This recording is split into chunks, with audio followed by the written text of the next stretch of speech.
Eu quero compartilhar com vocês hoje a mensagem que deu origem ao livro. Eu quero que você, então, me acompanhe ali em Filipenses, no capítulo 3. Nós vamos ler os versículos 7 e 8 de Filipenses 3. Depois que a gente lê, eu vou pedir para você manter o texto aí ou aberto ou marcado, porque depois eu quero voltar nos versículos anteriores. Paulo diz assim: mas o que para mim era lucro, isso considerei perda por causa de Cristo. Sim, deveras considero tudo como perda, por causa da sublimidade do conhecimento de Cristo Jesus, meu Senhor, por amor do qual perdi todas as coisas e as considero como refúgio para ganhar a Cristo. Nesse texto, o apóstolo Paulo faz uma declaração. A declaração, ela precisa ser devidamente entendida. Ele diz: o que para mim era lucro, mudou de classificação, perdeu a posição na lista, passou a ser considerado como perda. Ele diz: e a única razão para esse rebaixamento de categoria, do que antes era importante para algo não importante, do que era lucro para perda, né? A única razão desse rebaixamento na categoria foi por causa da sublimidade do conhecimento de Cristo Jesus, meu Senhor. Ele diz: por amor de quem? Então ele está falando de uma descoberta que gera paixão, que gera atração. Em outras palavras, ele está dizendo: a descoberta de Jesus o colocou numa posição onde passou a ver em mim tamanho amor, tamanha paixão, tamanha fascinação e admiração por ele. E ele passou a ocupar um lugar de tão grande importância, que o que antes era importante, comparado com esse nível de importância que ele passou a ter, já não é mais importante como era antes. Na verdade, ele está falando de um lugar que pertence ao Senhor nas nossas vidas, que é o primeiro lugar, é o lugar de senhorio, mas é um lugar também de devoção, de paixão, de amor e de entrega, onde, se o Senhor de fato assumir esse lugar na nossa vida, algumas coisas antes que tinham a sua importância, já não terão mais a mesma importância, em comparação com o quão importante ele se torna nas nossas vidas. Esse foi o texto que Deus usou há 10 anos atrás, para corrigir algo que tem sido uma chave, uma revolução na minha vida. Eu nasci e cresci num lar cristão, eu sou grato a Deus por isso, eu aprendi muita coisa sobre o relacionamento com Deus, né? Eu sou o que alguns chamariam do rato de igreja, aquele que sempre viveu nisso, e tem alguns comportamentos que nós temos, que normalmente a gente não para, às vezes, para pensar por que tem e por que age como age. Mas há momentos onde Deus precisa apertar melhor os parafusos e trazer alguns ajustes. Então, a história dessa mensagem, ela começa há 10 anos atrás. Na verdade, antes desse confronto de Deus em fevereiro, eu tomei uma decisão em dezembro de 2007, que eu contei aqui. Eu fiz um resumo disso quando falei sobre um Deus exigente. Eu lembro que eu terminei de almoçar, empurrei o prato de lado, olhei para Kelly, minha esposa, e falei: amor, nas próximas 3 semanas, nos próximos 21 dias, eu não vou comer absolutamente nada. Eu estou tomando uma decisão, a partir dessa refeição eu já parei, eu vou entrar esse dia 1º de janeiro e vou seguir os 21 dias só na água. E até que termine essas 3 semanas eu não como absolutamente nada. Estou começando nesse momento. Quando falei isso, ela me olhou com um certo ar de preocupação. Eu nunca tinha feito nenhum jejum maior do que 2 semanas. Eu lembro que a pergunta daquele foi: Deus te pediu isso? Tipo, você não está indo longe demais? Eu falei para ela: não, Ele não me pediu. Eu vou fazer porque eu quero. E eu falei para ela: eu quero mais de Deus na minha vida. Eu quero buscar a Deus como eu nunca busquei antes. E eu decidi, antes de virar 2007 para 2008, que 2008 seria o ano da busca, que eu ia buscar a Deus como eu nunca tinha feito na minha vida. E o jejum era apenas uma das coisas que eu queria ir além. Na verdade, eu li a Bíblia várias vezes naquele ano de 2008. E para que eu pudesse cumprir o que eu me determinei a fazer, eu comecei a fazer as contas. Quantos capítulos tem a Bíblia? Quantas vezes eu ia ler a Bíblia? Então, aquela quantidade de capítulos, vezes aquela quantidade de vezes, dividido pelos 365 dias do ano. E eu tinha uma cota mínima de leitura todos os dias, que se acumulasse ia dar trabalho. Então, eu comecei com determinação, dizendo: eu vou cumprir a meta, eu vou gastar tempo em oração. E entrei buscando a Deus para valer. Fiz os 21 dias de jejum. Depois que o jejum terminou, continuei o ritmo da oração, da leitura bíblica. E nós estávamos ainda no começo do ano, meados de fevereiro. E tivemos uma reunião né? A nossa reunião com líderes, há 10 anos atrás, ela acontecia na sala de cima que as crianças usam hoje antes de sair para as classes. E naquele momento, era só para a gente fazer uma oração e já entrar na nossa conversa, no nosso treinamento. A gente não tratava aquilo como um culto. Enquanto nós orávamos, alguém passou a mão no violão e cantou uma canção do Marcos Witt. Eu te busco, te anelo, te necessito. Quando a gente estava cantando aquilo, sobre buscar Deus, anelar Deus, né? Alguma coisa aconteceu assim de muito diferente. Eu não sei como foi para todo mundo. Para mim foi uma experiência única, singular, um marco de Deus na minha vida e na minha história. Eu sei que alguma coisa aconteceu para todo mundo que foi generalizado. Todo mundo começou a se prostrar, ajoelhar, deitar para o chão, alguns sentavam e era um choro generalizado. Eu comecei a chorar e eu não sabia porque eu estava chorando, mas eu chorava quase convulsivamente. Eu comecei a perceber enquanto chorava um sentimento de arrependimento se formando dentro de mim. E o sentimento de arrependimento era por não estar buscando a Deus como deveria. E eu queria estar aqui te contando que eu me entreguei, falei, é verdade. Mas uma hora que eu percebi em que direção a coisa estava indo, foi mais forte do que eu. Eu não consegui controlar ou evitar aquela reação. Na verdade, fui indignado, quase revoltado. Eu tinha acabado de fazer o maior jejum da minha vida. Eu estava lendo a Bíblia e orando, mas assim, dedicadamente. E de repente me vem esse sentimento de que eu não estou buscando como deveria. Eu não verbalizei, porque a gente não tem coragem de falar com Deus desse jeito. Mas para Deus você não precisa verbalizar. Você pensou, Ele já sabe. Na verdade, antes de você pensar, Ele já sabe. O salmista diz, a palavra ainda não me chegou à boca e tu já conheces. Então quer dizer, pensa numa relação transparente com Deus, é a nossa. Ele é o Deus onisciente, presciente, não dá para esconder nada. Então mesmo não tendo coragem de verbalizar, eu sabia que Ele estava ouvindo. E aquele sentimento foi, se isso não está bom, quando é que vai estar bom para você? Porque o que eu senti era uma cobrança de que a performance não estava boa o suficiente.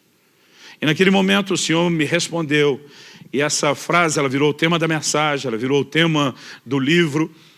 A frase que o Espírito Santo falou ao meu coração naquele momento de choro, de visitação de Deus, foi até que nada mais importe. E diz, quando você chegar a um lugar onde eu sou tão importante na sua vida, a ponto das outras coisas perder importância, você chegou onde eu queria. O que você está fazendo nesse momento é apenas melhorar a sua performance e não necessariamente aumentar o seu interesse. Você está quebrando os seus recordes, está jejuando mais do que antes, está lendo a Bíblia mais do que antes, está orando mais do que antes. Mas o fato de você incrementar a performance não significa que necessariamente você esteja me buscando como deveria. Pastor, então significa que não adianta a gente orar, jejuar, ler a Bíblia? Não é isso que eu estou falando. O grande dilema que eu quero começar abordando em primeiro lugar é o dilema da performance versus paixão. Porque há uma diferença, querido, entre você melhorar a performance e você ter um coração de fato atraído por ele. Em Marcos 7, nos versículos 6 e 7, Jesus cita o profeta Isaías. Ele diz, foi a respeito de vós, hipócritas, que Isaías profetizou. Agora presta atenção, Isaías profetizou isso cerca de 700 anos antes. Aí Jesus está falando para aquela geração, você acha que Isaías falou só com a turma deles? Vocês estão envolvidos nisso, cambado. Ele estava falando de vocês. Então se a mensagem dele se estendia 700 anos depois, envolvendo mais gente, não pense que eu e você escapamos dela. Porque na verdade Isaías não falou apenas para uma geração. Ele falou a respeito do comportamento humano. Ele falou a respeito de uma área ou de um assunto onde eu e você podemos falhar e tropeçar. E o que é que ele, da parte de Deus, falou? Isaías diz, esse povo me honra com os lábios, mas o seu coração está longe de mim. Em outras palavras, está dizendo, a performance do culto de adoração é boa, mas o coração não está te acompanhando. Não existe paixão nesse nível de performance que você está apresentando. Então o Senhor diz, em vão me adoram. Ele diz, adoração perdida. Alta performance, baixa paixão, adoração perdida e comprometida. E de repente o Senhor começou a falar o meu coração e tudo começou a partir desse texto de Filipenses. Na verdade, pedi para você deixar aberto, volte comigo no versículo 4 de Filipenses 3. A gente leu o 7 e 8, agora vamos ler o 4, 5 e o 6. E aí você vai entender o contexto da declaração de Paulo. Ele diz, bem que eu poderia confiar também na carne. Se qualquer outro pensa que pode confiar na carne, eu ainda mais. Circuncidado ao 8º dia, da linhagem de Israel, da tribo de Benjamim, hebreu de hebreus, quanto à lei fariseu, quanto ao zelo perseguidor da igreja, quanto à justiça que há na lei, irrepreensível. O que Paulo está dizendo? Está dizendo, gente, eu já nasci, vamos falando um linguajar que você entende, eu já nasci crente. Circuncidado ao 8º dia, apresentado, dedicado a Deus desde a minha infância, oferecido para pertencer ao Senhor, criado nessa estrutura religiosa, mas em outro texto ele diz, me avantajando aos da minha idade. Ele diz, quanto ao zelo, eu fui fariseu. Os fariseus eram parte da seita mais severa dentro do judaísmo. Hoje, talvez, a maneira de se referir ao que eles eram seria classificá-los como os beatos carola, aqueles que realmente eram empenhados. Ele diz, de acordo com a justiça que há na lei, eu fui irrepreensível. Ele estava dizendo, pensa num cara que andou na linha. Ele diz que até a perseguição na igreja foi por zelo. Ele classifica depois, sem entendimento, escrevendo aos romanos, mas com zelo, na boa intenção. Em outras palavras, Paulo está dizendo, olha para a minha vida religiosa, para a minha alta performance, eu era o cara. Então, quando lá na frente ele está dizendo que antes para mim era lucro, eu considerei perda. Durante muito tempo eu lia esse texto, imaginando que Paulo estava falando da vida errada antes da conversão. O que antes para mim era lucro, era importante. Aquele tipo de prazer, aquele tipo de realização que era a gratificação carnal. Agora que eu sou de Jesus, já não é mais lucro. Agora eu entendi que é perda e faz dano. Eu pensava isso assim. Não é disso que Paulo está falando. Ele está dizendo aquela performance que eu valorizava tanto, que era tão importante, que eu me orgulhava dela, aquilo que era lucro. Diante da sublimidade de conhecer a pessoa e entender o que é paixão por ele, a performance desmoronou, ela perdeu completamente o seu valor. E naquele dia o Senhor falou comigo, o que você está fazendo é melhorar a performance e não necessariamente melhorar a sua busca. Porque aperfeiçoar a sua busca não é quebrar os seus recordes e melhorar suas marcas, é aumentar o seu interesse por mim. E nesse momento o Senhor falou, não é necessariamente o que está acontecendo dentro de você. E aquilo foi um choque.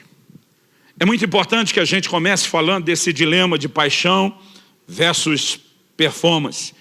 Na carta ao anjo da igreja de Éfeso, no Apocalipse 2, de 2 a 5. O Senhor Jesus começa elogiando uma igreja de alta performance. E diz, conheço as tuas obras, o teu labor e a tua perseverança. O que eu vejo aqui, nessas 3 declarações, obra, labor e perseverança, é uma progressão. Obras, mostra que eles eram ativos. Labor, fala de gente que trabalha até cansar, que realmente se doa. Mas perseverança é quando você só continua, não necessariamente apenas porque está motivado ou faz o que tem que fazer, mas norteado por um forte senso de propósito e compromisso. Alta performance. Era uma igreja que tinha resiliência. Isso tem que ser destacado. E de suportastes provas por causa do meu nome, não desfalecestes. A igreja tinha controle de qualidade. O que mostra não necessariamente que eles eram críticos ou exigentes, mas que eram sérios, comprometidos. E dispuseste a prova os que dizem apóstolos e não são, e os achaste mentirosos. Então, pensa na igreja, que quando você olha a descrição, qualquer pastor disse, eu aceitaria cuidar dessa turma. Gente de alta performance. Mas o Senhor diz, mas tenho porém contra ti, que abandonaste o teu primeiro amor. Sabe o que ele está dizendo? Não adianta você apresentar um alto nível de performance e um baixo nível de paixão. Pastor, o senhor está dizendo que a performance não é importante? Não. Estou dizendo que a performance não substitui a paixão. Se ela for o efeito colateral da paixão, se ela for o desdobramento e a consequência da paixão, ótimo. Se ela for a substituição, péssimo. E quando nós entendemos essas verdades, isso precisa reorganizar a nossa vida e a nossa atitude. Naquele dia, chorando naquela sala, aqui ao lado, há 10 anos atrás, o Espírito Santo falou ao meu coração e disse, você lembra aquela história do supermercado? Eu falei, lembro. A verdade, já não lembro todos os detalhes, mas a história eu me lembro muito bem. Um dia desse, sentei com a Kelly e falei, quem era o casal? Eu falei, eu acho que era fulano. Ela falou, não era fulano. Não pode ser por causa...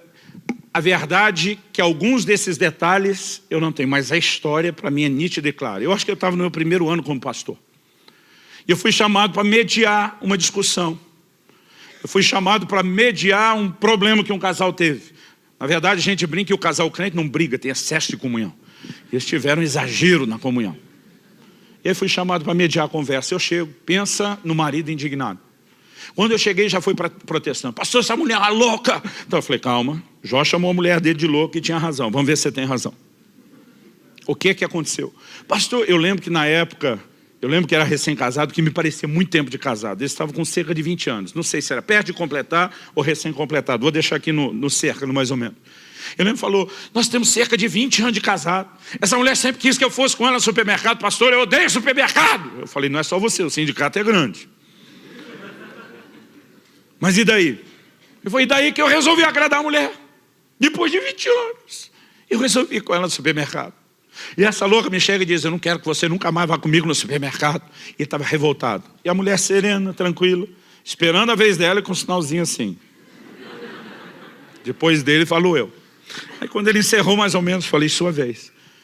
Ela já começou assim, pastor, eu nunca quis que ele fosse comigo no supermercado. Irmão, nem deu para ela continuar, ele quase demoniou. É uma louca, estou falando, tem testemunho, eu vou chamar. Já queria trazer os filhos. Falei, para, é a vez dela agora. Eu falei, irmã do céu, até eu estou com dificuldade de acreditar que ela só não queria que ele fosse no supermercado. Eu falei, eu sei que as mulheres não são todas iguais. Talvez você não seja daquelas que quer discutir a relação no supermercado. Mas você nem querer que ele fosse. Eu falei, me explica isso que agora até eu estou duvidando. Ela falou, pastor, então eu vou explicar. Eu não queria que ele fosse. O que eu queria é que ele quisesse ir. Eu fiquei que nem você, pensando, tentando entender a profundidade da declaração. Eu falei, me ajuda um pouco mais? Ela disse, pastor, para ele ir do jeito que foi, ficar olhando o relógio, reclamando, está demorando. Parece que ele estava se infligindo um castigo, uma autopunição. Ela disse, pastor, eu amo meu marido, ele está bravo comigo, mas eu amo meu marido, eu quero melhor para ele. Para ele ir sofrer do jeito que ele sofreu, eu não quero que ele sofra mais. Então o que eu queria não é que ele fosse, o que eu queria é que ele quisesse ir. E se ele não quer ir, então que nunca mais vá. Eu tive que concordar com ela. Falei, velho, tu ganhou o alvará, a libertação que você queria, está resolvido, vamos acelerar isso. Eu achava a história divertida, mas 10 anos atrás ali o Espírito Santo falou comigo. E ele falou comigo, você lembra daquele episódio? Eu falei, lembro. Ele disse, pois bem, há um paralelo que eu quero que você entenda. Ele diz, o que eu queria não é que você me buscasse. O que eu queria é que você quisesse me buscar. Sabe, eu já vou te mostrar esse meu segundo ponto, depois de falar da performance versus paixão, que o propósito pelo qual eu e você existimos é buscar a Deus. Mas Deus não quer apenas que a gente busque. Ele quer que a gente queira buscá-lo.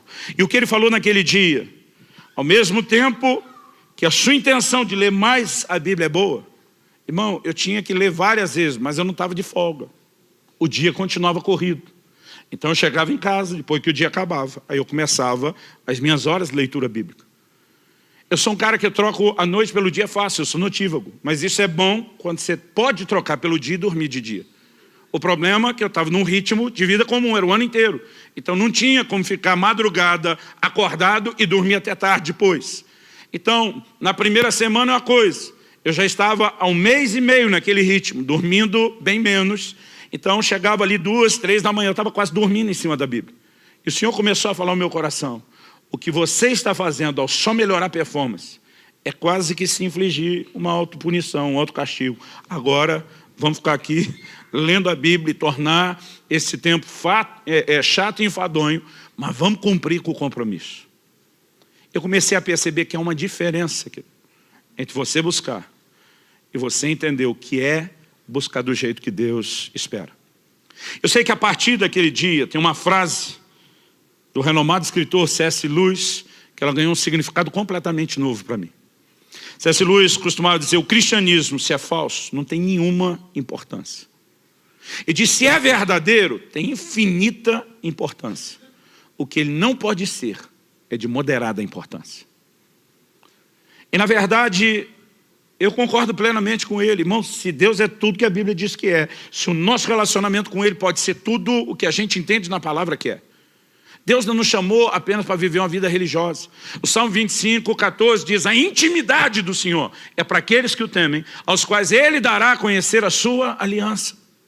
Desde o Éden, eu brinco que Deus não respeitou nem a lua de mel do casal. Ele queria estar todo dia junto, tinha uma visita diária. Ele está dizendo, eu quero ter comunhão com vocês, criaturas. Eu quero me relacionar com vocês. Esse tem sido o anseio de Deus ao longo da existência da humanidade, desde o começo. É o propósito de Deus. Deus não queria apenas que eu e você abraçássemos o livrinho das regras e disséssemos, vamos andar direitinho, fazer tudo direitinho, fazer porque tem que ser feito. Na verdade, o que Deus espera é que a gente dê o devido lugar a Ele. Então vamos lá, gente, se isso tudo é verdade, então tem infinita importância. Se não é, e a conversa mole, não merece importância nenhuma. Mas a maioria de nós acaba vivendo a vida cristã, dando a Deus e as coisas de Deus um moderado grau de importância. Não quer dizer que não tem. Você está aqui, domingo após domingo, está tentando viver a vida cristã, mas muitas vezes Jesus não está nesse lugar, onde Ele é mas tão importante, que o resto perde a importância diante do lugar que Ele ocupa. E eu comecei a perceber uma outra coisa. Naquele dia, tem alguns versículos da Bíblia que você lê, relê, e às vezes parece que você não enxerga. Naquele dia o Senhor me guiou a Atos 17, eu quero que você abra lá comigo. O Senhor me guiou a Atos capítulo 17. Eu quero que você leia comigo os versículos 26 e 27. Enquanto você vai localizando o texto, eu quero te dar aqui o pano de fundo, o contexto. Paulo está pregando em Atenas, na Grécia. Agora, o contexto não é só onde aconteceu. A gente tem que pensar no pano de fundo histórico. Nos dias de Paulo, que tinha cidadania romana, apesar de ser judeu, também tinha cidadania romana, quem dominava o mundo dos seus dias era o Império Romano. No entanto, antes de Roma, o império que dominou o mundo antes de Roma foi a Grécia de Alexandre o Grande. Alexandre não manifestou só o poderio militar e econômico, mas ele tinha uma visão de expansão da cultura. A helenização, nós vamos espalhar a língua, nós vamos espalhar a cultura, os nossos valores. Então, o Novo Testamento foi escrito e produzido na época do Império Romano, mas foi escrito em grego. Porque a influência era a língua universal daqueles dias. Alguém esses dias falou, pastor, é tipo o inglês daqueles dias. Eu falei, mais ou menos isso. Agora, o que eles espalharam não foi só a língua, foi uma cultura. E Paulo está em Atenas, que era o maior palco da filosofia do mundo da sua época. Até hoje não se estuda filosofia sem se remeter aos mestres gregos. E Paulo está lá no centro, no ninho, no coração do lugar que influenciou o mundo. E ele começa a abordar a questão de propósito nesse cenário. Para que Deus criou o homem? Eu não creio que isso foi acidente. Paulo está intencionalmente mexendo naquele tipo de resposta que os gregos mais procuravam. Lê comigo.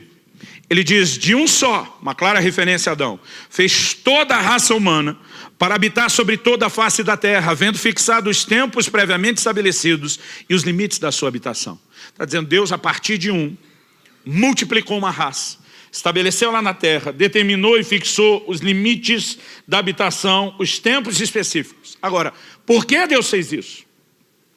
Nós estamos falando de um Deus eterno, e a definição de eternidade em Deus é diferente da nossa, que a gente tem começo, mas não tem fim. Deus não tem começo nem fim. Outro dia alguém brincando falou assim, em algum lugar lá no meio da eternidade, como se ela fosse divisível, Deus resolveu criar um homem. Com que propósito? Versículo 27, Paulo explicitamente diz, e até 10 anos atrás, mesmo tendo crescido no lar evangélico, nascido e crescido no lar cristão, sendo instruído na palavra, eu nunca tinha enxergado isso com a clareza que eu enxerguei naquele dia. Qual era o propósito da criação? 27, para buscarem a Deus. Para que a humanidade foi criada? Porque eu e você, que somos parte da raça humana, fomos criados. O que é que Deus tinha em mente? Qual era o plano? Qual era a ideia? Qual era o projeto? O texto diz que era para que nós buscássemos a Deus. Então você existe para isso. Essa é a razão da sua existência. Fala para alguém perto de você, fala, você existe para buscar Deus.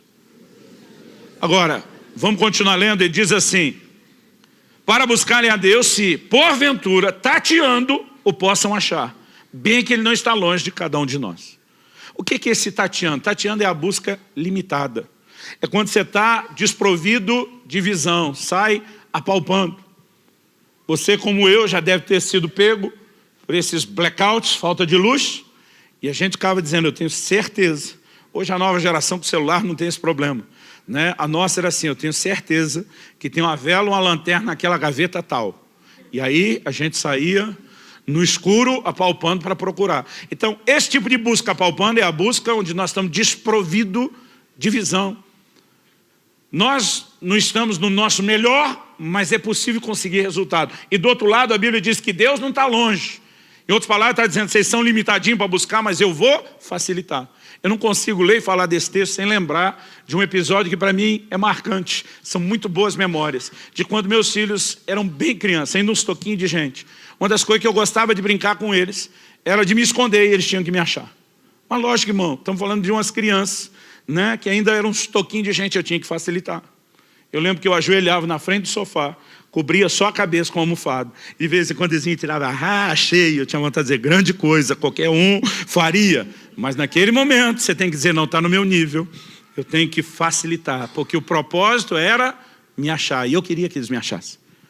Quando começou a ficar óbvio demais, porque começa a pegar um pouquinho de idade, da almofada já não tinha graça. Então eu ia para trás da cortina da sala. Eu fazia questão de não encostar na parede, mas naquela época, mesmo se encostasse, a barriga era bem maior do que hoje. E quem riu já está há mais tempo aqui na igreja, lembra disso? Então eu fazia questão de deixar o pé aparecendo, às vezes forçava ainda o volume, empurrava a cabeça. Eu lembro de uma das cortinas que a gente tinha, não sei o nome daquilo, se é voal que chama, tinha uma espécie de renda na frente. Então às vezes eu entrava naquilo que era quase que transparente.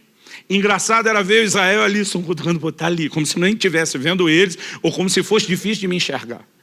Eu fico imaginando Deus fazendo com a gente algo parecido.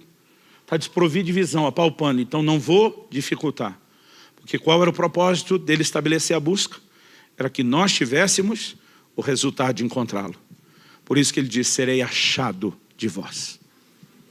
Agora, ele não apenas nos criou para buscar, ele não apenas facilita, apesar da nossa limitação, mas existe algo que regula essa busca, que na verdade determina se ela será ou não eficaz. Isso está lá em Jeremias 29:13. Eu nem vou abrir, a maioria de vocês conhece o texto de cor. Buscar-me-eis e me achareis. Mas ele não parou aí. Ele não falou só busca e acha. Ele diz, buscar-me-eis e me achareis quando me buscardes de todo o vosso coração. Naquele dia o Senhor começou a falar comigo, a busca que produz resultado não é a busca de alta performance, é a busca onde você põe o seu coração nela, onde existe de fato interesse. E foi exatamente nesse momento que a frase, o que eu queria não é que você me buscasse, é que você quisesse me buscar, ela fez todo sentido. E sabe, irmãos, eu tenho percebido isso. Eu já estou há muito tempo no pastorado, lidando com gente há muito tempo. Sabe o que é impressionante? O que determina o resultado que nós vamos ter em Deus não tem nada a ver com o ambiente. Um dia desse alguém falou para mim, pastor, é muito difícil. O lugar que eu estou e moro não tem uma boa igreja. Eu falei, deixa eu te dizer uma coisa.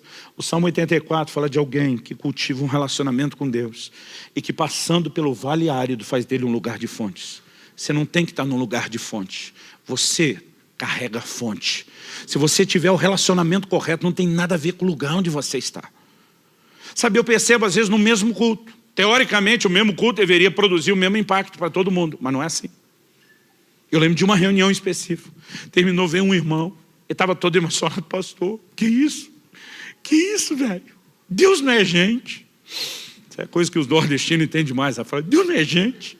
Que coisa louca foi essa? Que glória, que visitação. O cara todo tocado. Para ele tinha sido culto a vida dele. Logo depois eu falei com o outro. Ô pastor, o negócio estava troncadinho hoje, né? Louvorzinho meia boca, uma palavra comprida. Outro dia um irmão falou para mim, pastor, seu sermão é como uma espada. Eu falei, entrou firme? Ele falou, não, comprido e chato.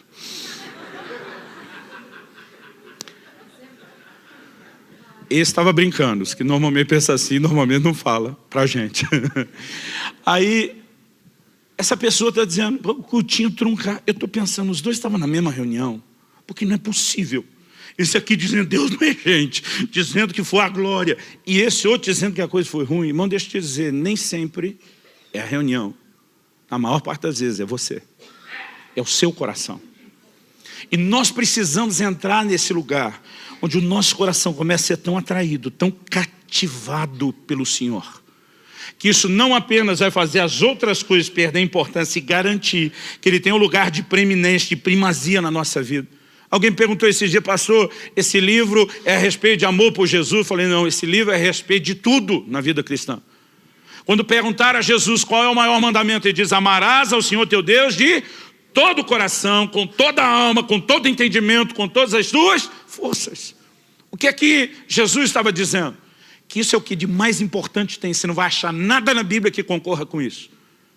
Por que que é o mandamento mais importante? Porque ele gera alinhamento em todas as áreas. Que se você, e o maior mandamento não é só amar a Deus, é amar a Deus com tudo que é em você. Você tem que pôr tudo de você nisso. Quem ama o Senhor de todo o coração, anda em obediência. Jesus diz, aquele que tem os meus mandamentos e os guarda, esse é o que me ama. Porque é impossível você colocar Deus nesse lugar da maior importância e cuspir na cara dele, pecando deliberadamente todo dia. Ou ele está nesse lugar, isso vai te afastar do pecado, ou você está envolvido com outras coisas e não deu a ele a devida importância. Paulo diz que o amor é o cumprimento da lei. Quando nós entramos nesse lugar, isso não só define a posição que o Senhor tem na nossa vida, não só define as respostas que nós devemos dar, gera um efeito em cadeia em todas as áreas da nossa vida. E nós precisamos entender por que o assunto é tão sério. Nós não estamos falando mera e simplesmente de paixão. É muito mais do que isso. Isso envolve o lugar de senhorio, envolve o lugar de primazia dele, envolve as escolhas que eu e você teremos que fazer. Eu gosto de uma frase de Wesley. Ele diz que não se admita no coração outro desejo ou propósito, cujo objeto supremo não seja ele. Toda vez na história que você acha os santos homens e mulheres de Deus que chacoalharam a geração, você vai perceber coisas em comum. E uma delas é o nível de inclinação, de predisposição que eles tinham no coração, entendendo a razão pela qual haviam sido criados e por que existiam. Irmão, você já parou para pensar por que é que Deus te deu o direito de escolha? Por que é que Ele deu o livre-arbítrio? Todo dia alguém falou, pastor, mas Deus dá ao homem a opção de pecar. O senhor acha mesmo que foi uma boa ideia? Deus dá ao homem a opção de não escolhê-lo. Falei, eu não olharia por esse lado. Deus nos deu a opção de escolhê-lo. E não a opção de não escolhê-lo. O que Ele queria é que nós usássemos a escolha e por decisão fôssemos ao encontro dEle. Agora, que sentido faz? Deus, em vez de programar eu e você para ser um robô automatizado que faça a vontade dEle, Ele nos dá o direito de escolher porque Ele quer que a gente escolha correto. E daqui a pouco eu e você estamos vivendo a vida cristã debaixo de um peso, de um fardo, da obrigação de fazer algo que o nosso coração não está tão alinhado. Se nós não corrigirmos isso, que nós já perdemos a essência de tudo. E se você entende que o propósito pelo qual o homem existe é a busca, e que a busca que Deus espera é essa onde põe todo o coração, então você vai descobrir que um dos seus grandes inimigos que atrapalham o propósito pelo qual você existe, uma das grandes armadilhas da sua vida não é só o pecado. Durante muito tempo eu tinha claro e definido, meu maior inimigo é o pecado.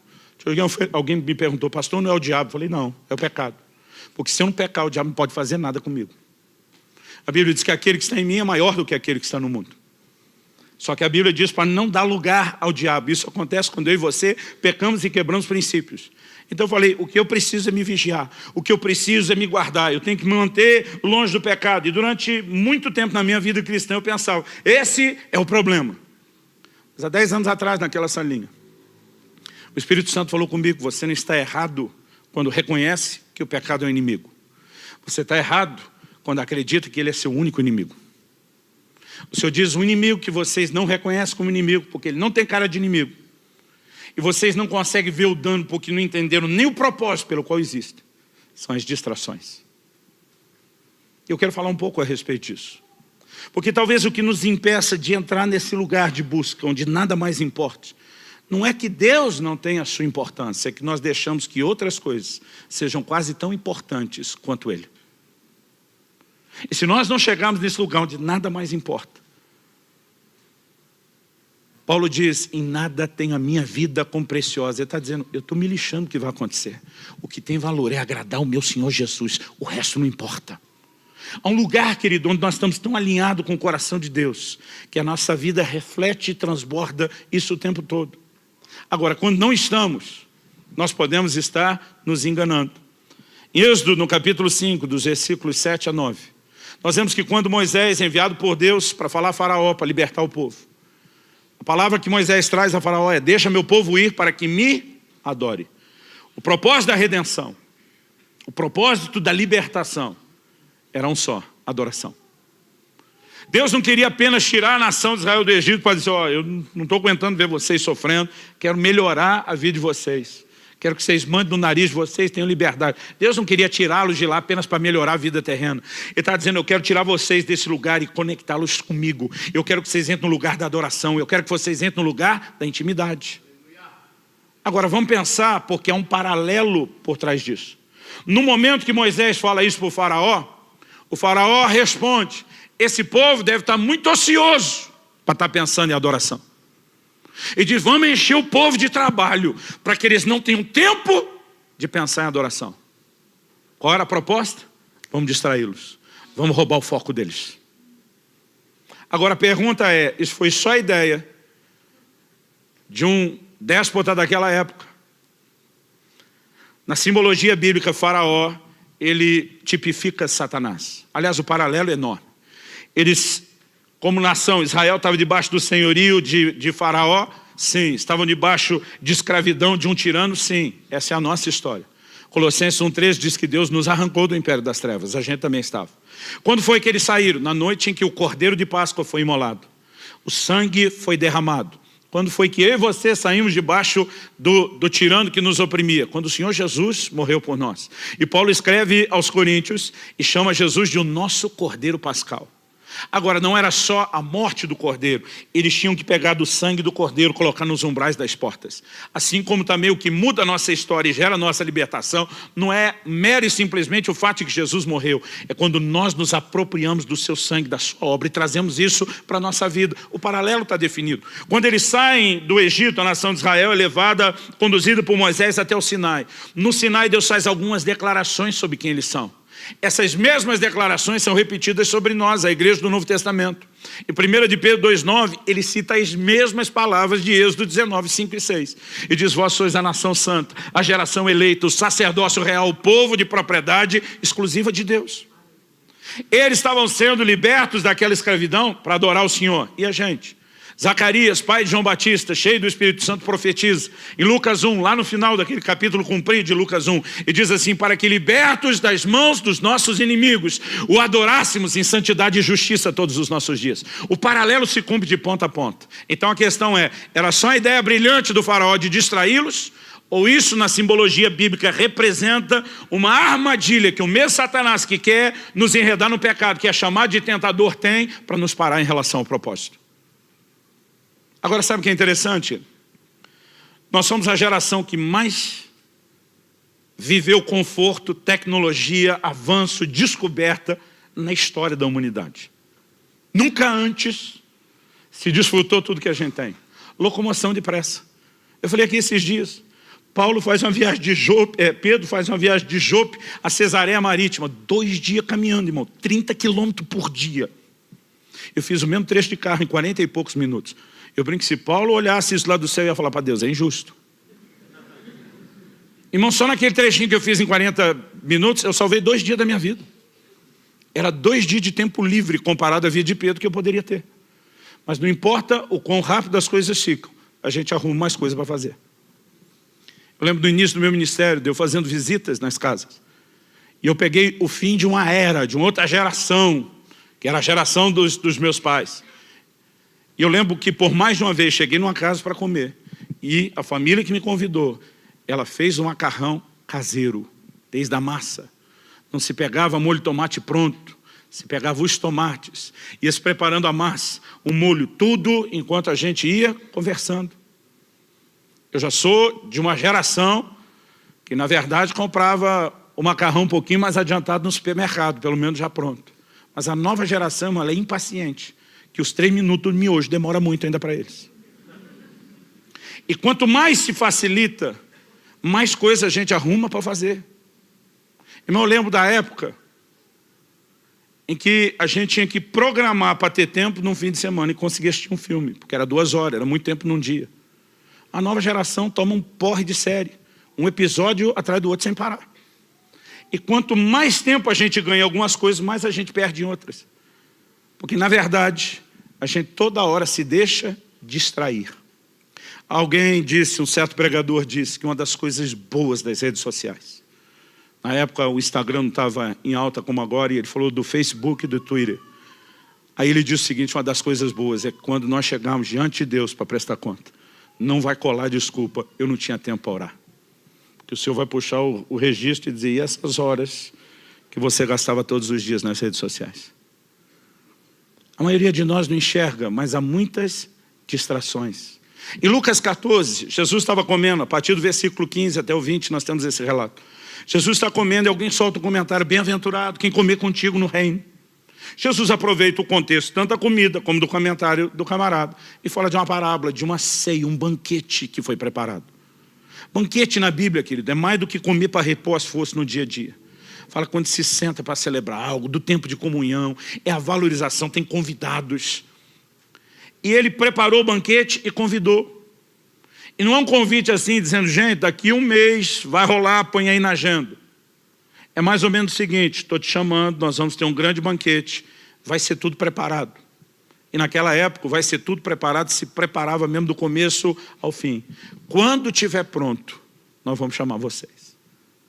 Nós não estamos falando de dias, nós estamos falando de uma expectativa de algo que vai acontecer no mesmo dia. E quando o banquete estava pronto e mandou a notícia para os convidados, eles começam a dar desculpas. Jesus relaciona 3 desculpas.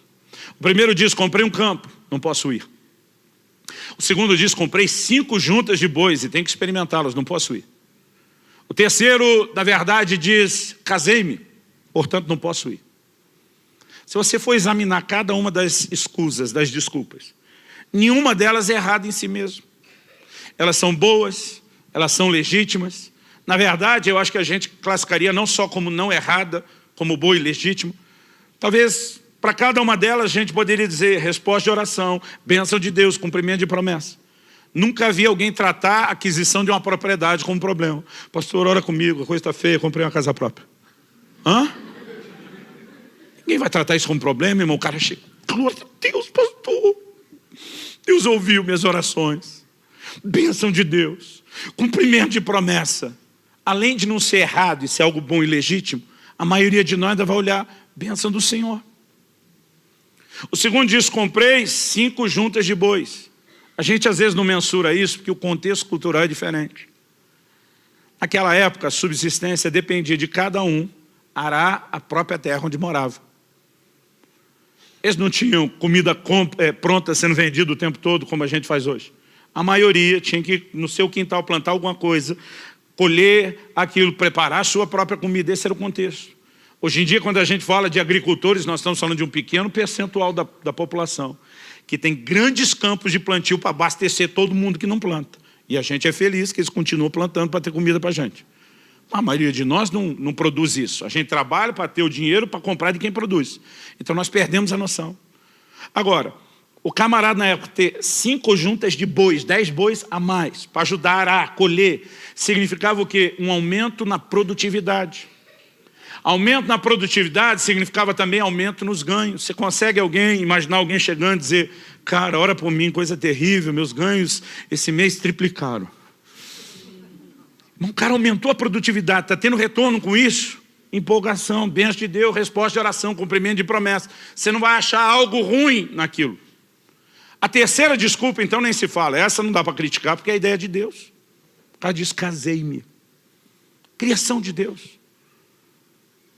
Não dá para olhar e dizer, cara, você errou ao escolher casar. Alguns erram com quem escolhe. Mas não é a escolha de entrar no casamento em si que seja errado. Agora, o problema não é se as coisas são certas ou erradas. O problema é que coisas boas, legítimas, certas, elas podem ocupar um lugar errado. Então, comprar uma propriedade não é ruim, mas se isso se torna desculpa para você deixar de viver a essência pela qual você existe e recusar atender o chamado de Deus, então essa coisa que não é ruim ocupou um lugar errado. Aumentar a produtividade não é ruim, mas quando isso começa a te distrair do verdadeiro motivo e propósito pelo qual você existe, então ocupou um lugar errado. Até o casamento, Paulo escreve aos Coríntios e fala de um solteiro que pode se dedicar desimpedidamente ao Senhor, enquanto o marido e a mulher não tem que agradar o outro. Ele não está revogando, dizendo, ó, Deus mudou de ideia, esse negócio do casamento não funcionou, deixa quieto, não é isso que ele está dizendo. Mas ele está dizendo, até aquilo que Deus deu, se você usar de forma errada, vai te atrapalhar no propósito para o qual Ele te criou. Então a questão não é se as coisas são certas, é o lugar que elas estão ocupando na nossa vida. É o valor que nós estamos dando a elas em comparação ao valor que deveríamos dar ao Senhor. E, gente, distração é algo que anda de forma sorrateira. A maior parte do tempo a gente não percebe. Esse fevereiro de 2008, 10 anos atrás, naquela salinha, enquanto o Senhor me corrigia e falava essas coisas comigo, Ele me chamou a atenção de algo. Ele me disse, no ano passado, você me trocou por aquele filme. Quando ele falou isso, irmão, doeu. Eu falei, golpe baixo esse. Já me arrependi, o Senhor já me perdoou, o Senhor não deveria tocar no assunto. Ainda preguei para Deus. Já pregou para Deus? Eu já dei sermão em Deus às vezes. Falei, a tua palavra diz que dos nossos pecados o Senhor não se lembra. Lá no livro de Miqueias, o Senhor diz que lança eles na profundeza do mar. Se juntar os dois textos, deve ter algum mar do esquecimento. Falei, eu me arrependi, o Senhor não devia estar me cobrando disso. Agora, para você entender, deixa eu contar a história. Então, a gente está indo e vindo de 10 anos atrás, agora vamos para 11 anos atrás. Fevereiro de 2007. Começamos o ano com um evento de avivamento, tipo o sobrenatural do carnaval. O evento era quinta, sexta e sábado. Na quinta preguei eu, sexta e sábado convidei um outro amigo que veio e nos abençoou muito. Na sexta Deus já usou ele assim de uma forma singular. E nós tivemos uma noite muito especial, tremenda. No final eu estava tão empolgado, falei, velho, você abençoou tanto meu povo. Foi hoje o que desejar a sua alma. Pode escolher o restaurante que você quiser. Não importa o que, não importa o preço. Eu vou te dar a melhor janta. Ele falou, quer mesmo me agradar, gordinho? Do que eu lembro a conversa do jeito que aconteceu na época. Falei, quero. Ele falou, esquece a comida. Nós comemos algo rápido, simples e barato. Mas quer me agradar? Eu estou doido para assistir um filme. Falei, cara, eu estou vários dias na estrada, correndo, um batidão, não paro, não tem tempo para relaxar. Mas ele falou, você sabe o que é viajar. Eu não quero assistir o filme sozinho. Eu queria companhia. Você não viu um filme? Eu falei, vejo. Era na época em que a afinada locadora ainda existia. E nós passamos numa dessas locadoras, ficava aberta até mais tarde. Reservamos, peguei, aluguei o vídeo, fomos comer. Enquanto comia, tomei uma decisão. Marciano estava com a gente, falei, cara, nós vamos assistir o filme na sua casa. Sua televisão é melhor, você tem um surround melhor. Nós vamos baixar, o time está grande, nós vamos baixar todo mundo para lá. E descemos lá para o sítio cercado. Quando nós chegamos, estava todo mundo se acomodando na sala, esse pastor que já tinha estado na casa onde o Marciano morava na época, falou para os meninos da banda, louvor, estava com ele, falou, vocês já conhecem a sala de oração que ele tem aqui? O Marciano fez uma sala de oração naquela casa que era assim, espetacular. Eles, não, Marciano falou, então mostra para vocês, já foi todo mundo levantado. Eu falei, ninguém vai a lugar nenhum. Eu falei, nós viemos aqui para ver filme. Pensa numa coisa que eu tenho vergonha, gente. Qualquer crente falando isso era feio, mas o pastor de vocês falando isso.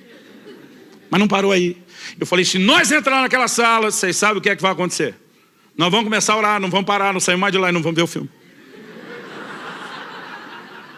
Eu não percebi, irmão. Não é que eu não percebi que eu falei. Eu lembro que eu falei. Eu não percebi o que eu fiz. A turma na hora voltou, quem já estava saindo voltou, sentou e assistimos o filme. Agora pensa na desgraça do filme ruim. Ruim! Com muito esforço, o nível de produção de Hollywood, um 3.8, de 1 a 10. Só que eu sou parte de uma geração, a nova geração Netflix, você começa a assistir, não gostou, eles param. A nova geração não era assim, você dizia, eu fui lá na locadora. Eu gastei tempo para ir lá, tempo para escolher o filme, eu paguei. Então, você insistia. Então, às vezes, você dizia assim, vai melhorar. Mas não melhorava, só piorava. Várias vezes, um parava e dizia, gente, esse lugar não vai nenhum, vamos parar. E o outro dizia, não. Se não melhorar, pelo menos vai despiorar. Aí o negócio já estava no meio, a gente passando raiva, alguém disse, nós pagamos, tá ok. É a geração que ia até o fim. Irmão, e o negócio surpreendentemente foi ficando cada vez pior, e acabou. E quando acabou, a gente estava com a raiva do filme, raiva do tempo perdido. Só a má mordomia do tempo já era um problema. Mas o filme, além de ser uma péssima produção, tinha um linguajar baixo, cenas pesadas. A verdade, quando terminou, a gente tinha saído daquele culto glorioso. Se flagrou, todo mundo que foi cheio descobriu que tinha um vazamento. A gente estava todo mundo vazio. O cara falou, irmão, além do filme não prestar, eu perdi tudo aquilo que tive. Eu também. Ali mesmo a gente ficou em pé. E a gente teve uma assembleia solene de arrependimento. A gente orou. pediu perdão para Deus. Eu acho que eu estava com o sentimento de culpa pior, porque eu ficava lembrando, ninguém vai a lugar nenhum. Quer dizer, foi mal. Esse dia, um ano depois, o Espírito Santo falou, você me trocou, quando ele estava falando de distração. Você me trocou por aquele filme. E eu me defendi. Eu falei, não vale, eu já me arrependi. E ele me falou, um ano depois só, ele falou, você só se arrependeu porque o filme foi ruim.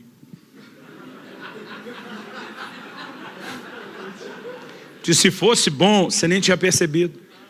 E diz, na verdade, não foi a única vez que você me trocou. A questão é que nas outras você nem percebeu que fez a troca. Irmão, não estou falando contra entretenimento. Não estou dizendo que você não possa ver filme ou seriado. Embora acredito que a nova geração teve muita dificuldade de entender declarações de homens de Deus como Leonard Ravenhill. E dizia que o entretenimento é o substituto diabólico da verdadeira alegria. Muitas vezes eu e você estamos tentando preencher alguma coisa que não será preenchida no entretenimento. E repito, não estou falando contra ele.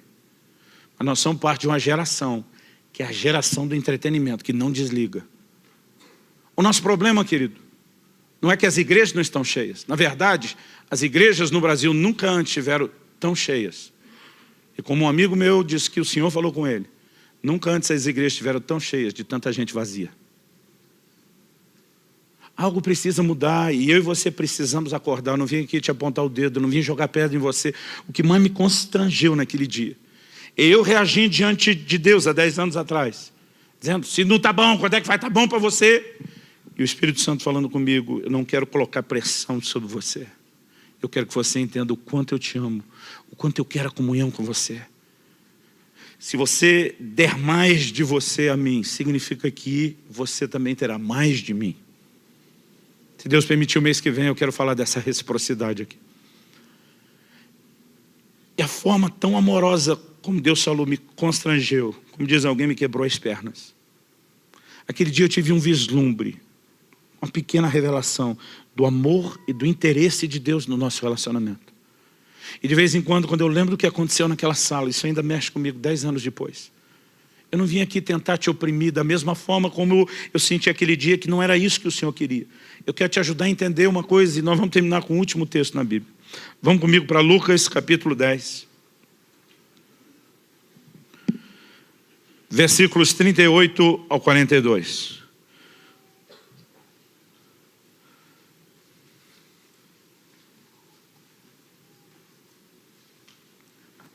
O texto diz, indo eles de caminho, entrou Jesus num povoado.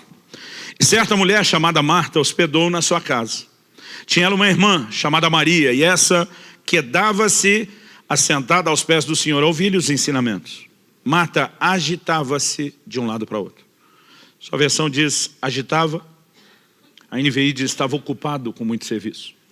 Essa palavra traduzida na versão atualizada de Almeida como agitava, ou na NVI como muito ocupado. Em muitas versões, principalmente as versões no inglês, ela aparece como distraía-se, ou estava distraído. A palavra usada no original grego é a palavra perispal. Ela significa separar, afastar, distrair, sentido primário. O sentido secundário ou de metáfora é entrar no estado de estresse mental, estar distraído. Ao mesmo tempo que fala de estar super ocupado, bastante atarefado, a ênfase também está na distração. Fala não só de alguém que está ocupado com algo, mas está ocupado com algo a ponto de não poder se ocupar com a outra coisa. Então o texto diz, Marta distraía-se de um lado para o outro, ocupada em muito serviço. Então se aproximou de Jesus e disse, Senhor, não te importas que minha irmã tenha deixado que eu fique a servir sozinha? Ordena-lhe, pois, que venha ajudar-me. Qual a indignação de Marta? E a gente costuma jogar pedra em Marta, mas irmão, eu entendo Marta. Se você receber Jesus encarnado, carne e osso, na sua casa, você oferecer qualquer coisa para ele? Eu fico imaginando a preocupação de receber bem o Senhor. Quando Kelly e eu éramos ainda recém-casados, o desafio dela era enorme. Ela estava terminando a faculdade, ela estudava de manhã, trabalhava à tarde para me ajudar a manter a casa e me acompanhava nas coisas do ministério à noite. Eu falei, amor, não é justo você desdobrar dessa forma. Para me ajudar, eu tenho que te ajudar também. Então, assumi com ela o desafio de ajudá-la em tarefas de casa. Só fiz um acordo pré-nupcial, nunca vou passar roupa. e quebrei o pacto, irmão. Devo ter passado 10 ou 12 camisas em 20 anos. Situações de emergência. Mas eu quero te ajudar. Eu lembro de um dia que eu cheguei um pouco mais cedo do escritório da igreja. E pensei, vou adiantar as coisas do almoço. Eu estava pensando, ela ligou em casa. A gente não tinha celular. Ela liga da faculdade. Um telefone público. Chama no telefone de casa. E ela diz, olha, eu esqueci de tirar uma coisa que está no freezer. Se você puder fazer isso. Ela diz, ainda bem que você está aí. Se puder fazer isso, vai adiantando para quando eu chegar, conseguir, porque era pouco tempo para fazer o almoço. Falei, moça, está por fora, não vou tirar nada do freezer. Hoje quem faz o almoço sou eu. Ela, uau! E o que temos para o cardápio? Irmão, já tinha separado um miojo, uma lata de sardinha, que ia dar uma melhorada no negócio. Mas eu acho que eu me empolguei. E eu falei para ela, massa com peixe. Ela no telefone, uau! Eu pensei, ela sabe o marido que tem. Não estamos falando do Masterchef. Mas desligou o telefone. Depois comecei a pensar, falei, a expectativa vai subir e vai colidir com a realidade. Mas não tinha mais como ligar de volta. Aí eu estou preparando a massa com peixe, só imaginando o que é que está passando na cabeça dela, o que é que ela vem esperando, o que é que ela vai encontrar. E eu falei, meu Deus, como é que eu saio dessa agora? E aí, para tentar aplacar o impacto da chegada, peguei lembro até hoje, umas fatiazinhas de mussarela, cobri o macarrão que eu tinha feito, dei uma aquecidinha para dar aquela amolecida. Peguei um ketchup, desenhei um coraçãozinho bem bonito. Aí quando ela entrou, ela olhou, ah, que lindo, mas dá para ver a decepção, João. Por que eu estou contando isso? Irmão, se Jesus fosse comer na minha casa, é nunca que eu ia dar massa com peixe para ele. Acho que nem colocando a mussarela com o ketchup em cima, enfeitando, eu teria coragem. Eu entendo, Marta. Agora, conhecendo um pouco da dinâmica de funcionamento das famílias, conhecendo um pouco da psicologia do funcionamento familiar, eu imagino que antes de Marta chegar desabafando com Jesus, o Senhor não se importa que eu estou trabalhando sozinho, manda minha irmã me ajudar. Irmão, quando a coisa chega nesse ponto, de dizer, diz para ela ajudar, e ela está na frente de Maria, quando chega ao ponto de falar com alguém da família, como se ela não estivesse presente, a coisa está feia.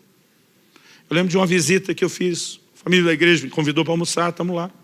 Terminou o almoço. Nós estamos saindo, o dono da casa está me acompanhando até o portão, falei para ele no caminho do portão, falei, essa semana eu quero um gabinete com você, nós vamos ter a conversa. Ele falou, tudo bem, a respeito do quê? Eu falei, a respeito do estado do seu casamento. Deus mostrou para você. Eu falei, não, irmão, você mostrou, você não conseguiu esconder. Ô pastor, a gente lutou tanto para esconder, o que eu fiz de errado? Eu falei, irmão, você fala com a sua mulher, mandando recado pelo seu filho na nossa frente. Menino, diz para sua mãe, o pior é que a mulher ainda respondia. Menino, diz para o seu pai. Eu falei, vocês estão na frente um do outro, conversa essa que diz para sua mãe, diz para o seu pai. Eu falei, eu nem percebi. Eu falei, eu percebi. E aí Marta chega e diz para Jesus, diz para minha irmã, a irmã está ali, na frente de Jesus. Imagina para chegar nesse ponto, ela deve ter antes... A Bíblia não diz isso, aqui é a minha imaginação santificada pelo Espírito Santo. Eu imagino ela passando, às vezes, atrás de Jesus, dando sinal para Maria. Vem me ajudar, vem me ajudar. Imagina a Maria. Sei de nada. Daqui não sai, daqui ninguém me tira. E aí lá vai a Marta indignada, porque ela pensa, o Senhor não se importa. Tipo, minha irmã, eu sei muito bem que é essa criatura, mas o Senhor... Sua retidão, sua coerência, sua sensatez tem que entrar em funcionamento. Manda ela me ajudar. Eu estou trabalhando sozinho. Uma motivação de Marta era ruim? Não. Por que ela estava trabalhando? Para agradar Jesus, para oferecer o melhor para ele. Agora, olha a resposta de Jesus. Primeiro, Marta não sabia disso, mas por 7 vezes na Bíblia, Deus chama alguém pelo nome 2 vezes seguido. Só dele fala assim, Marta, Marta. Se ela já soubesse disso, já ia gelar a espinha. Porque nas 7 vezes que ele chama alguém 2 vezes pelo nome, tem uma crise. Ouvi há muitos anos atrás isso do pastor Francisco, a mensagem às 7 crises do obreiro. Aí ele diz, Marta, dá uma olhadinha comigo, versículo 41. Respondeu-lhe o Senhor, Marta, Marta, andas inquieta e te preocupas com muitas coisas. Entretanto, pouco é necessário, ou mesmo uma só coisa. Jesus está dizendo, no final das contas, ou como diria a geração dos meus pais, no frigir dos ovos. No final das contas, ele está dizendo, tem pouca coisa necessária, mas uma que realmente conta.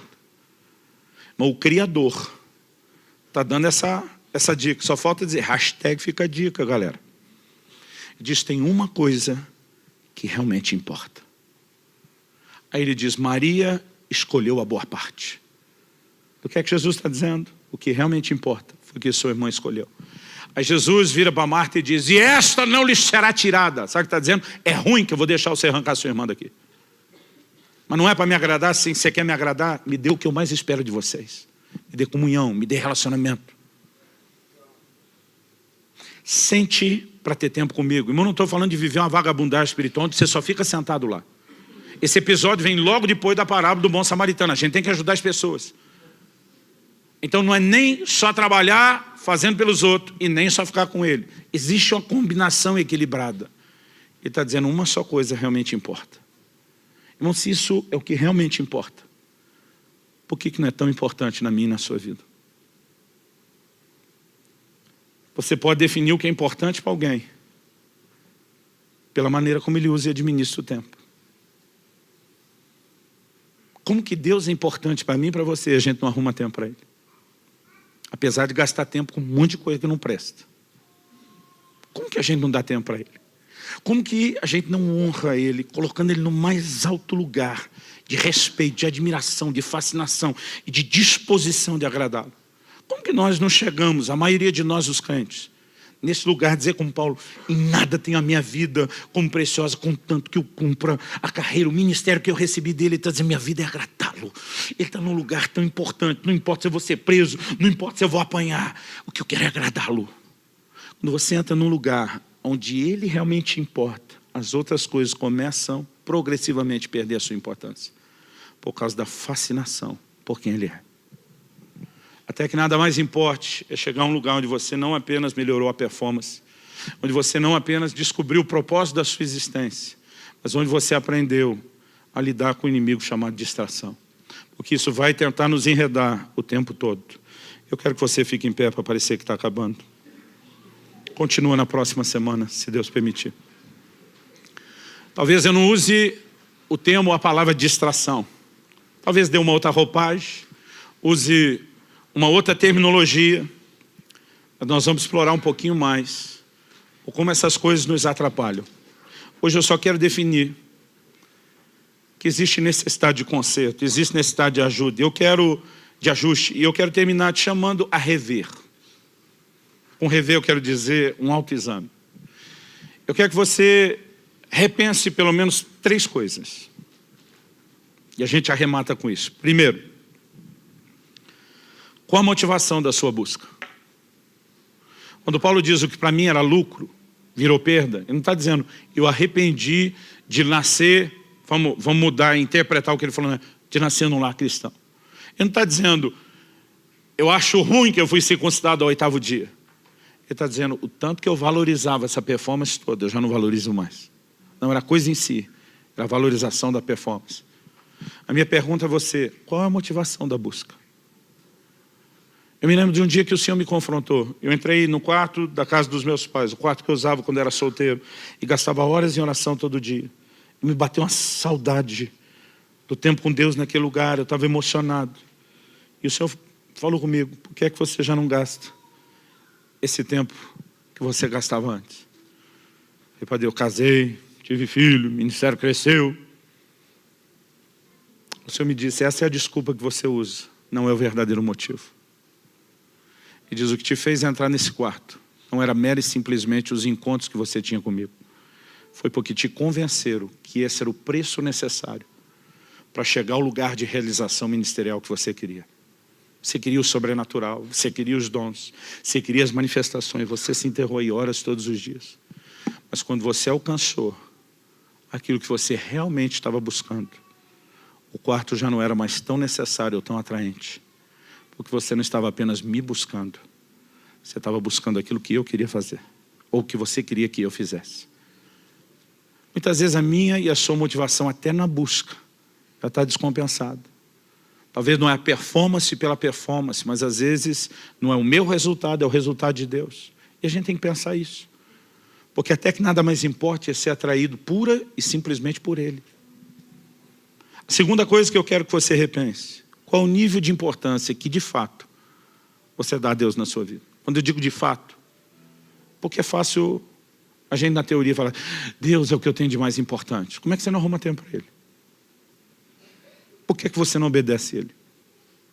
Por que a sua relação com Ele não é melhor se Ele é o mais importante? Então, de fato, qual o lugar que hoje Ele ocupa? A gente tem que repensar nisso. Terceira e última coisa. O quanto você tem se deixado enredar pelas distrações. Repito, não estou dizendo que você não tenha direito de entretenimento. Mas a questão é, no dia a dia, o que nos enreda a ponto de aquele que é mais importante ser só quase tão importante quanto as outras coisas e não ter tanta distinção.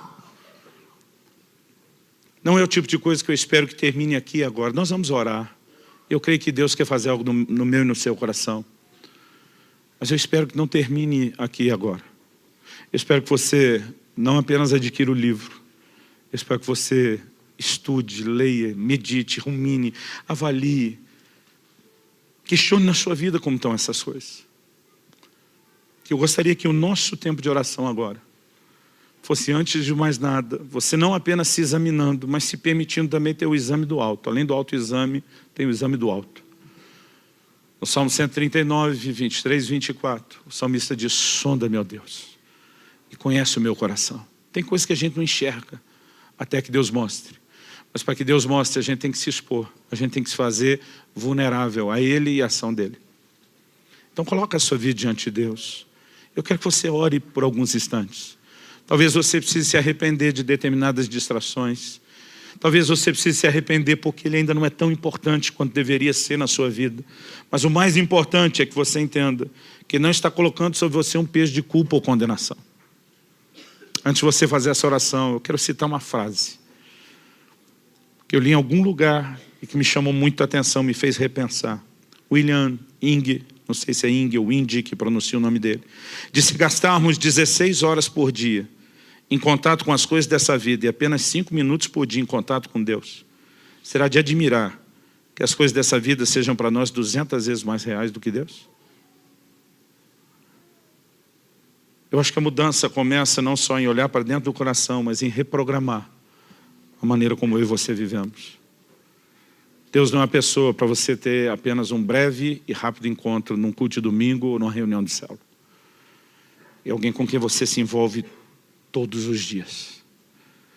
E à medida que você se aprofunda, não apenas na performance, mas na entrega de coração, você vai descobrir que não é só Deus que conseguiu mais de você. Você vai descobrir que você começa a desfrutar muito mais de Deus. Pai, a Tua palavra foi anunciada. E nós realmente precisamos de uma obra sobrenatural do Teu Espírito vivificando, aplicando a Tua palavra no íntimo de cada um de nós. E nós oramos que isso não termine aqui agora, junto com a reunião. Nós oramos que aquilo que o Senhor começou, a boa obra que o Senhor começou, seja aperfeiçoada, que ela continue. Que o Senhor encontre em nós espaço e resposta, para que haja alinhamento, para que haja ajuste, para que haja conserto. Mas o mais importante, Senhor, que não haja apenas uma tentativa e um mero esforço de Te colocar nesse lugar. Que os nossos olhos se abram, a ponto de entrar nesse lugar de descoberta, de fascinação. E que a sublimidade do conhecimento do Senhor Jesus realmente o coloque no lugar de maior importância, a ponto de mais nada ser tão importante. Nós queremos nos arrepender diante de Ti, Senhor. Porque muitas vezes até dizemos que estamos Te amando, mas não fazemos de todo o coração. Muitas vezes estamos Te buscando, mas não de todo o coração. Muitas vezes Te honramos com os lábios, mas o coração ainda está longe. E nós não queremos apenas ser uma igreja de alta performance e baixa paixão. Nós não queremos apenas ser religiosos que não conectam de verdade contigo. Senhor, nós agradecemos o Teu amor, esse amor insistente e persistente, que faz com que o Senhor continue lutando para que esse relacionamento seja tudo que o Senhor sonhou. Que Te leva a ser paciente, misericordioso com cada um de nós e continuar insistindo. Nós Te somos gratos. Nós oramos que venham dias de descoberta, que venham dias de percepção do Senhor e da sua presença, que possamos entrar naquele lugar de revelação, que produz o fascínio, a atração e que mantém longe a distração. Vem sobre nós, vem sobre nós.